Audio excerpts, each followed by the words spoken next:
Hello everyone, Adele and April here from Just Say Scrap, and we are here with Technique Tuesday. Sorry that this is coming to you on a Wednesday, but it has been a crazy few days, and let's go Mets to all of those Mets fans out there. A super exciting game today and last night.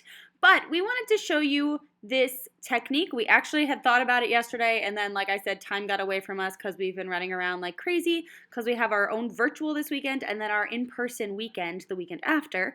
But I hope that you enjoy this video and make sure you watch it to see what we do. All right, hello everybody. So I wanted to show all of you something. Mom actually made this point up. I have my circles here, just my regular thin cut circles from Close to My Heart.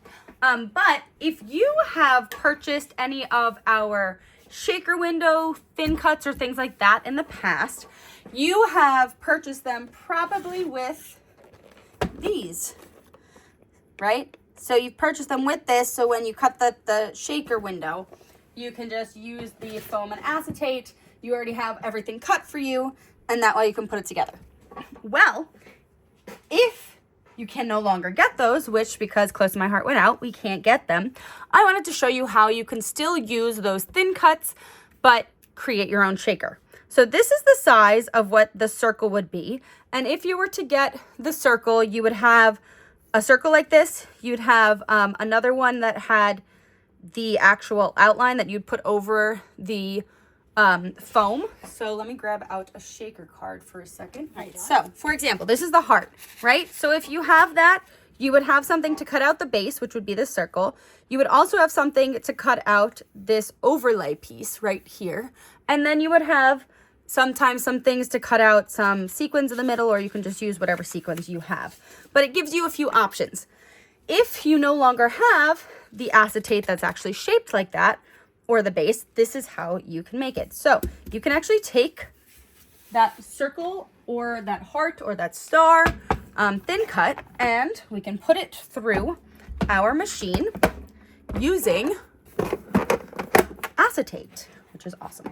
So I'm going to show you a few different ways, actually. I'm going to use a piece of extra acetate I have here. We're going to cut that one circle so I can show you the one way, and then I'm going to show you a different way, something else that we can use.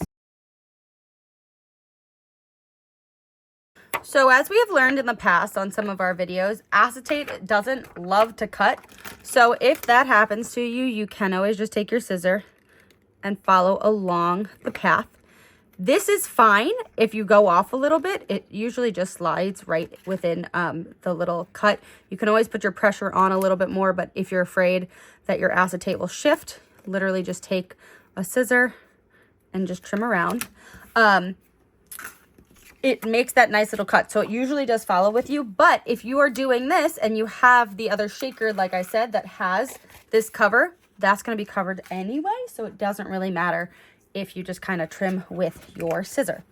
Another thing that we can use though is this is actually a piece of a page protector. So this is half of a page protector, and this is also just another easy material to use if you don't have acetate to create a shaker. So we're also going to just put this through our die cutting machine. This one is also thicker and it does pop through on some spots, but I'm going to just take a scissor to also help it along. Like I said, I could have made the tension of my machine a little bit higher, but I like to fussy cut, as you all know, so doing this is no issue for me.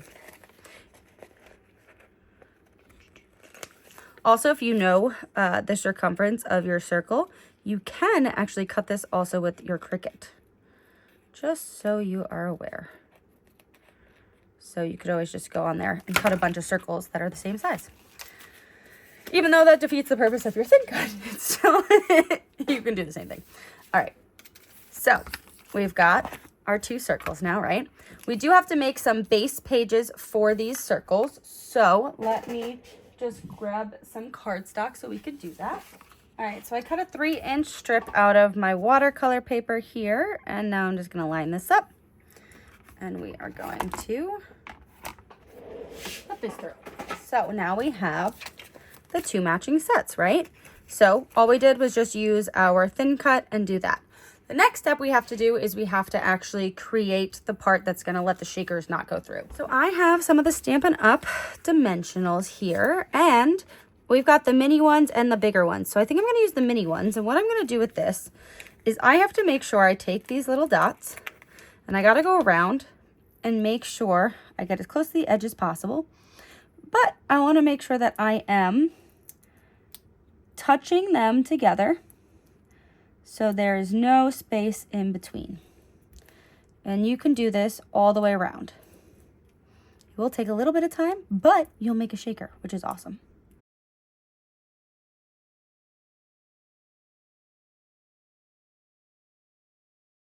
All right, so as you can see, I went around that whole entire thing and there are no holes. And then that would just be put on here, and we would put that other cover on top so we can embellish and put our gems or anything inside of there. So I wanted to show you another way. So this is with the acetate. If you do have any 3D foam tape, you can also use that. So I'm going to just start here. I'm taking the thinnest, and what you have to do is you kind of have to just manipulate the foam tape to go on a little bit of an angle, and that way you can kind of just rotate around the circle. You do need it to be thin though to do this. You can't do it with a thicker piece, otherwise it will show through your top thin cut. So, and sometimes it is easier to take the paper off as you're doing this, but remember, we want to, if you've watched our shaker videos, we don't really want to remove the the cover of the adhesive just yet. So I'm going to actually stick that back down on there. But that is basically how we make them. Might not stay perfectly, but that's fine. So see how we have that then, and then you have your shaker again. So you can still use your thin cuts even if you don't have shaker windows left, which is amazing. And just to prove to you that they are the exact same, so this is one of the shakers with a cat hair in it. They are the exact same size. So just showing you that you are doing exactly like this, making this, but by yourself. All right, so that is how we do this. Make sure you come back on Thursday to see how we put it all together. And that's Technique Tuesday. Thank you for watching. We hope you enjoyed. If you have any questions, please let us know in the comments below. But that is how you can create a shaker window with those shakers thin cuts that you have. So don't worry, they are not obsolete, even if you run out of the acetates that match them. So if you have any questions, let us know in the comments below, but we will see you tomorrow to put all of this stuff together.